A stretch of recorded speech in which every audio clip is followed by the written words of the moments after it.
ओम गणेशाय नमः। महाभारत से सीख अध्याय 58 धर्मराज का झूठ, यही इस अध्याय का विषय है। व्यास जी की बातों को सुनकर उन्हें मानकर कर्ण से युद्ध करने का इरादा धर्मराज ने छोड़ दिया।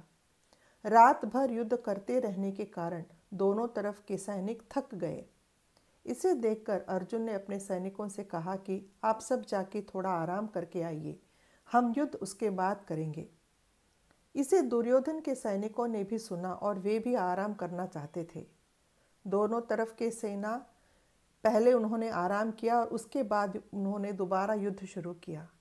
आराम करने के लिए सहमति देने के कारण दुर्योधन को द्रोणाचार्य पर गुस्सा आया और उनके प्रति कटु शब्दों का प्रयोग किया। दुर्योधन, कर्ण और शकुनी मिलकर अर्जुन की तरफ उसके खिलाफ युद्ध करने लगे। जिन जिन राजाओं ने द्रोणाचार्य का विरोध किया, जैसे कि विराट के राजा द्रुपद और उनके पोतों, इन सबको द्रोणाचार्य ने मार डाला। कई वीरों की लाशें नीचे बिखेरे पड़ी थी और इस कारण रथ वहां से हिल नहीं सके। घोड़े और हाथी भी अब थक चुके थे और थकावट के कारण वे भी हिलने से मना कर रहे थे। 14वें दिन का युद्ध बीच रात को रोका गया। 15वें दिन का युद्ध शुरू हुआ। द्रोणाचार्य और अर्जुन ने एक दूसरे का सीधे सामना किया।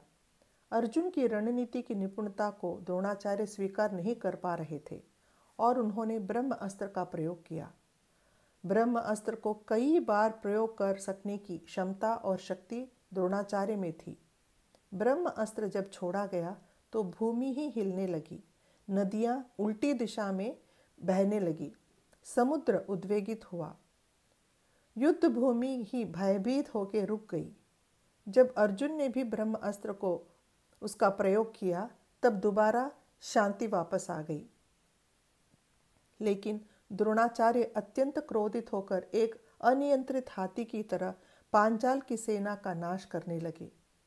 परिस्थिति का ज्ञात होते ही श्री कृष्ण ने सोचा, अगर अब द्रोणाचार्य को छूट दिया जाएगा तो वे सभी को मार मिटा देंगे। इस कारण अधर्म मार्ग अपना के भी उन्हें मार देना अनिवार्य है। एक हाथी जिसका नाम अश्वत्थामा है, उसे मार डाल के उस अश्वत्थामा की मृत्यु की खबर द्रोणाचार्य तक पहुंचाना चाहिए।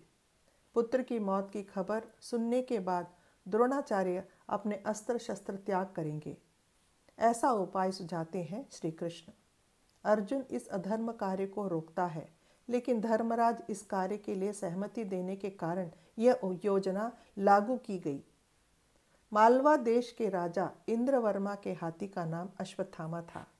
भीम उस हाथी को अपने गद से मार डालता है और ऐलान करता है कि अश्वत्थामा मर गया, ताकि द्रोणाचार्य भी सुन सके।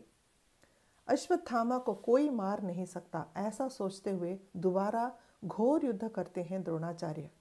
दोबारा ब्रह्म अस्त्र का प्रयोग करके कई हजारों सैनिकों, घोड़ों और हाथियों को मार डालते हैं। उनके घोर युद्ध को देखकर विश्वामित्र, वशिष्ठ, जमदग्नि ये ऋषिगण द्रोणाचार्य को समझाते हैं, आपने वेद अध्ययन किया है और ब्राह्मण भी हैं। आपने ब्रह्मास्त्र का प्रयोग नादान सैनिक और मूक जीव राशि पर प्रयोग करके आपने अधर्म की सीमा रेखा पार कर दी है। अस्त्र शास्त्रों को त्याग के इस लौकिक जीवन से मुक्त होकर सद्गति हासिल करने का प्रयत्न कीजिए, ऐसा सलाह देकर वे अंतर्धान हुए। समभ्रम में पड़े द्रोणाचार्य कुछ नहीं कर पाएंगे और असमंजस में पड़ गए। धर्मराज झूठ नहीं बोलेगा, ये मानकर द्रोणाचार्य धर्मराज से पूछते हैं कि आप सच बताइए, क्या मेरा पुत्र अश्वत्थामा मर गया? श्री कृष्ण के उपाय के अनुसार धर्मराज हाथी अश्वत्थामा मारा गया, ऐसा कहते हैं। इस बात को इतनी नाजुकी से कहते हैं कि हाथी शब्द द्रोणाचार्य के कानों में न सुनाई पड़े। धर्मराज की इन शब्दों के प्रयोग के बाद 4 गज ऊपर चलने वाला धर्मराज का रथ वो जमीन में आके आ पटका। पुत्र शोक में द्रोणाचार्य दुखित हुए और व्याकुल भी हुए। जय श्री कृष्ण।